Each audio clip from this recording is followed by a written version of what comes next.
Vamos a tratar de entender cómo el 2023 golpeó a Guayaquil, Durán y San Borondón.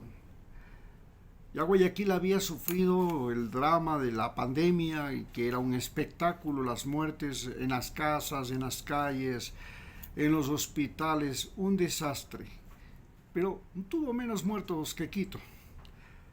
Pero la espectacularidad nos mostró lo que era Guayaquil. Guayaquil es dos mundos contrapuestos.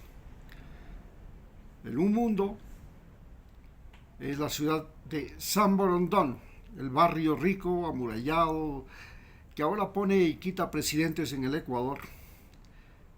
Y el otro mundo era el mundo de Durán, de Monte Sinaí, de Prosperina, de todos esos barrios infrahumanos que han convertido a Guayaquil en una ciudad desmembrada.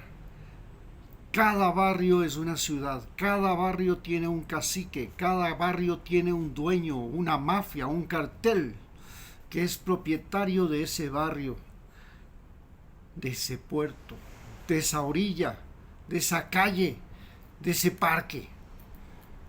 Una ciudad que, a diferencia de Quito, creció de manera absoluta y totalmente desordenada y atrajo a la gente más pobre, más desigual, más en desgracia de este país. Guayaquil se convirtió en la cuna de sicarios, en la cuna de políticos corruptos, en la cuna de extorsionistas, en la cuna de asesinos. ¿Cómo pudo llegar tan bajo?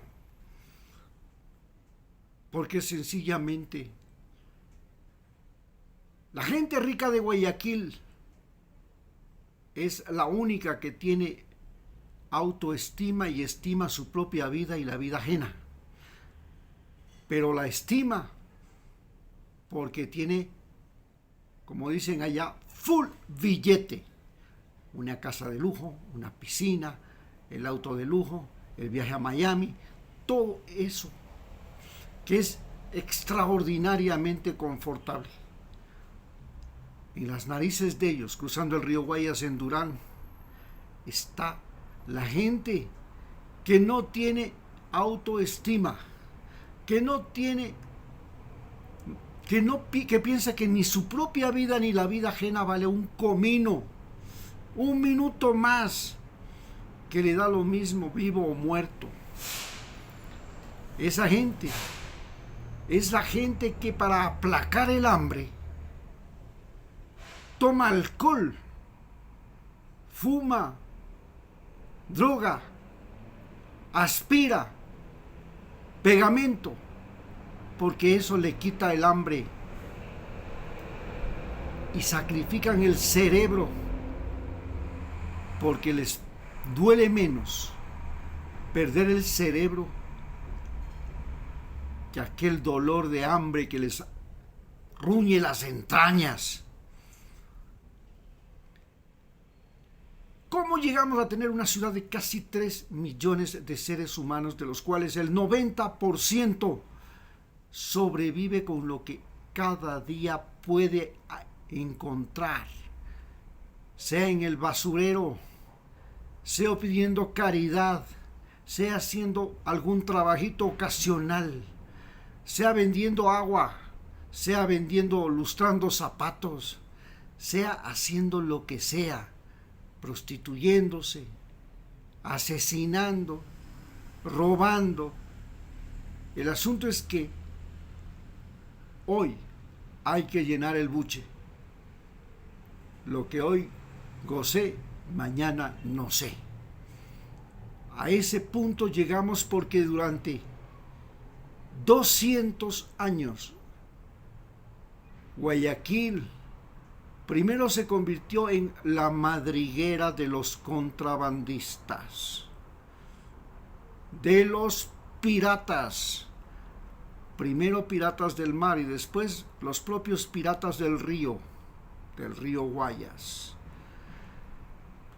Se convirtió en un enorme suburbio donde la pobreza le golpea al que nace y al que muere. Y le golpea de la forma más cruel, porque en Guayaquil es fácil morirse de sed, porque en ese calor la transpiración aumenta y la sed también. Es fácil morirse de hambre, porque los alimentos se descomponen rápidamente en el calor si no hay refrigeración, si no hay electricidad, porque las ratas, las cucarachas, los piojos, las pulgas están en el vecindario, en la casita de al lado, que es una casucha de cartón, hojalata y madera, sin servicio higiénico, sin canalización, sin agua potable, porque la gente arroja la basura en cualquier parte y no hay quien venga a recogerla. Y eso no es ahora, eso ha sido año tras año, tras año, tras año, y vaya usted remontando a los tiempos en que se fundó la ciudad, allá por 1535. ¿Qué pudo haber sucedido? Hoy, desde que las elecciones permiten el voto a aquellas personas sin educación, sin salud, sin estudios, sin cerebro, y todos somos iguales, y somos iguales en la fosa común, en esa fosa común llamada Guayaquil. Guayaquil pone y quita presidentes. Solo en la última, desde 1949, 79 hasta la fecha, ha puesto 11 de los 15 presidentes elegidos o que han ganado elecciones en este país. 11. Y ninguno de ellos ha sido capaz de cambiar ese destino fatal de Guayaquil, Daule y todos esos pueblos que tienen que ver con Guayaquil, como los pueblos de la provincia de Los Ríos o del Oro. La desgracia tomó forma de enfermedad. Guayaquil se convirtió en el centro de la peste bubónica cuando recién empezó la vía férrea del tren, y desde Guayaquil migró la peste bubónica a la sierra. Guayaquil ha sido la cuna de la tuberculosis en el Ecuador, a tal punto que tuvieron que crearse un hospital solo para tuberculosos, el Hospital de Lea, de la Liga Ecuatoriana Antituberculosa.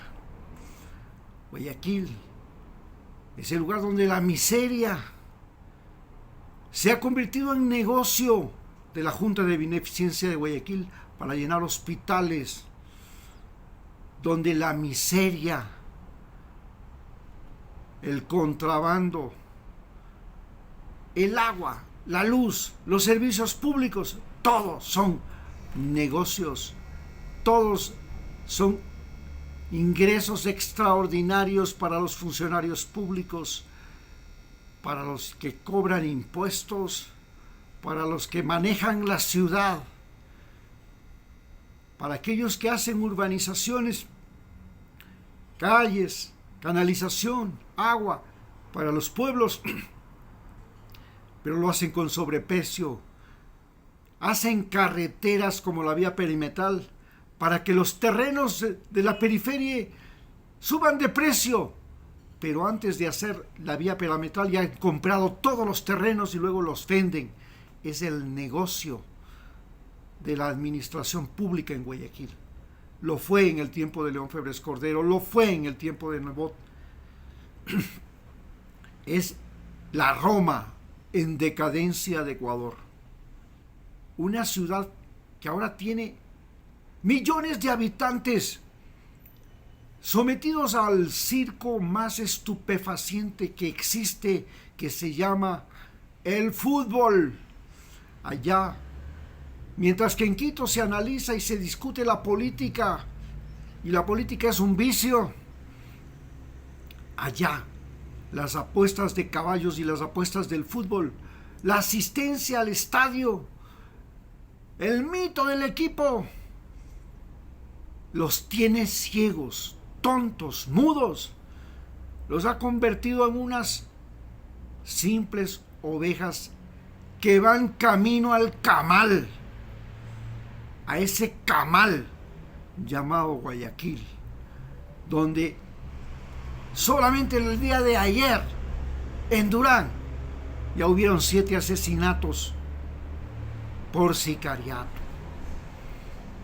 En las cárceles de Guayaquil es posible matar 100 seres humanos y jugar fútbol con su cabeza. En los puertos de Guayaquil es posible embarcar tal cantidad de droga que solamente el día de ayer se han quemado 450 toneladas de cocaína. Y en Estados Unidos, en todos los Estados Unidos, apenas se han capturado 80. Y uno no sabe si lo que quemaron fue cocaína o quemaron harina, y que los policías o los militares están revendiendo esa cocaína en los barrios. Uno no sabe si los gobiernos, si los militares y los policías en Guayaquil son o no son compadres de algún cartel, encubridores de algún juez, de un pillo, de un delincuente. Pero sí sabemos que de Guayaquil nacieron y salieron 11 de los 15 últimos presidentes, y que esos 11 de los 15 últimos presidentes son los mayores culpables de la debacle que existe hoy en todo el Ecuador. Esos niños de San Borondón que ahora están en el poder han olvidado que Guayaquil nos ha arrastrado a un infierno llamado la guerra antidrogas, y en esa guerra antidrogas todos los ecuatorianos somos víctimas. Muchas gracias.